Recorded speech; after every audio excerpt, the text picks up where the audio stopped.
வணக்கம் நண்பர்களே. இன்னும் ஒரு இனிய காலை பொழுதில் தீதும் நன்றும் நிகழ்ச்சியில் உங்களை சந்திப்பதில் மிக்க மகிழ்ச்சி அடைகிறேன்.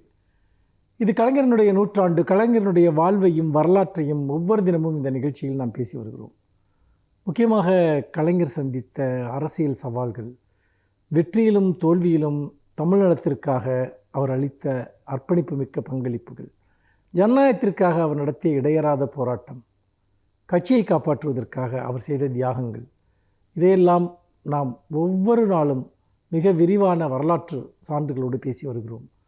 அந்த வகையில் நாம் கடந்த சில நாட்களாக 2001 முதல் 2006 வரையிலான அந்த காலகட்டம், தமிழ்நாட்டில் ஜெயலலிதாவினுடைய கொடுங்கோல் ஆட்சி நடந்து கொண்டிருந்த அந்த காலகட்டத்தையும், அந்த காலகட்டத்தில் எப்படி எதிர்க்கட்சி தலைவர்கள் ஒடுக்கப்பட்டார்கள், ஊடகங்கள் ஒடுக்கப்பட்டன, எங்கும் அராஜகம் தலைவிரித்தாடியது என்பதை நாம் கடந்த சில நாட்களாக இந்த நிகழ்ச்சியில் நாம் பேசி வருகிறோம்.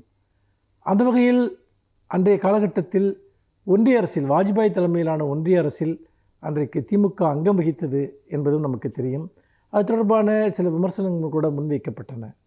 ஆனால் அன்றைய கால சூழ்நிலையில் திமுகவை தனித்து ஒதுக்கி அழிக்க வேண்டும் என்று எல்லா அரசியல் சக்திகளும் திட்டமிட்டு செயல்பட்டு கொண்டிருந்தன. ஆட்சி கவிழ்ப்பு, அதாவது அன்று 1996 முதல் 2001 வரையிலான இந்த திமுக ஆட்சியை கலைக்க வேண்டும் என்று பலமுறை வாஜ்பாய்க்கு ஜெயலலிதா அழுத்தம் கொடுத்த போதும், அப்பொழுது அதிமுக வாஜ்பாய் அரசினுடைய கூட்டணி ஆட்சியில் இருந்தது. வாஜ்பாய் அவர்கள் அதை செய்ய மறுத்தார். அப்பொழுது ஒன்றிய அரசு கவிழக்கூடிய சூழல் வந்தபோது, வாஜ்பாய் தலைமையிலான அரசு கவிழக்கூடிய ஒரு சூழல் ஏற்பட்ட போது, கலைஞர் ஒரு பிரதி உபகாரமாக அந்த அரசிற்கு ஆதரவளித்தார் என்பதும் நமக்கு தெரியும். ஆனால் பாஜகவினுடைய அன்றைய எந்த கொள்கையையும் திமுக ஏற்றுக்கொள்ளவில்லை, கலைஞர் ஏற்றுக்கொள்ளவில்லை. ஒரு குறைந்தபட்ச செயல் திட்டத்தின் அடிப்படையில் அந்த கூட்டணி ஆட்சி அமைந்தது என்று நமக்கு நன்றாக தெரியும். இந்த சூழ்நிலையில் இதை பற்றி கலைஞரே ஒரு இடத்தில் குறிப்பிடுகிறார். 2 விதமான பிரச்சனைகள் இங்கு இருந்தன. அதாவது முக்கியமாக குஜராத் கலவரம் நடந்தபோது அதை மிக கடுமையாக கலைஞர் அப்பொழுது கண்டித்தார். அதைத் தொடர்ந்து பாஜகவிற்கும் திமுகவுக்குமான உரசல் மிக அதிகமாக வெளிப்படத் தொடங்கியது.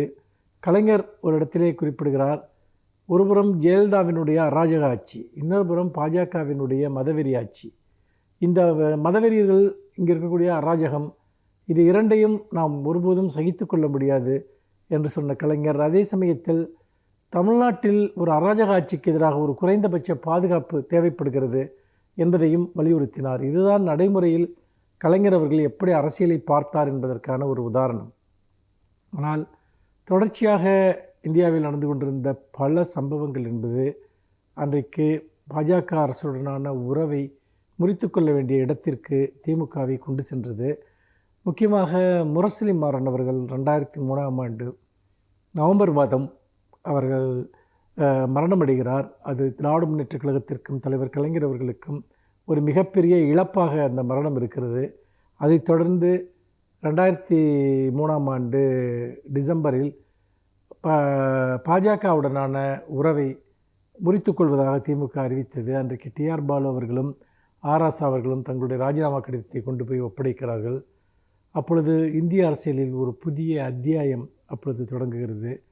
அங்கு முக்கியமாக சோனியா காந்தி அவர்களுக்கு எதிராக ஒரு மிகப்பெரிய பிரச்சாரத்தை, அந்நிய நாட்டவர் என்ற பிரச்சாரத்தை பாஜக முன்வைத்த போதுதான் அதை கடுமையாக கலைஞர் கண்டிக்கிறார்.